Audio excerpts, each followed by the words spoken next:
Salam sejahtera. Terima kasih atas kesudian anda singgah di channel saya.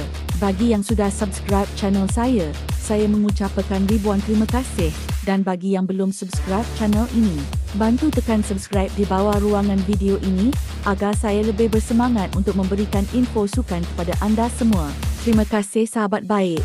Harimau Malaya mula mengatur langkah menghadapi cabaran Nepal pada 25 Mei ini dengan memanggil 27 pemain. Senarai pemain yang dipanggil jurulatih Australia, Peter Klamovski, menyaksikan beberapa kejutan termasuk penampilan beberapa muka baru. Antara muka baru dalam skuad Harimau Malaya kali ini ialah pemain pertahanan Selangor Falkert Zikri Khalili. Beberapa pemain yang tidak dipanggil untuk tugasan ASEAN Championship 2024 juga kembali tersenarai. Antara nama yang kembali membarisi pasukan ialah Dion Kurs, Natsu Insa, Afiq Fazail, Romel Morales, Arif Aiman Hanapi, Ahya Rashid dan Safawi Rashid. Klamovski turut memilih mengekalkan beberapa tonggak yang beraksi dalam saingan ASEAN Championship 2024.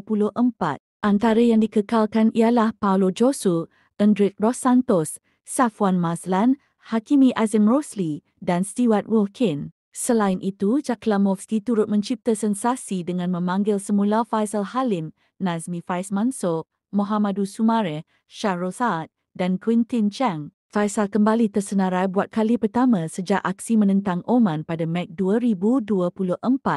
Nazmi dipanggil selepas kali terakhir mewakili Harimau Malaya pada September 2022. Sumare turut tersenarai selepas membawa nama negara di pentas Piala Asia 2023.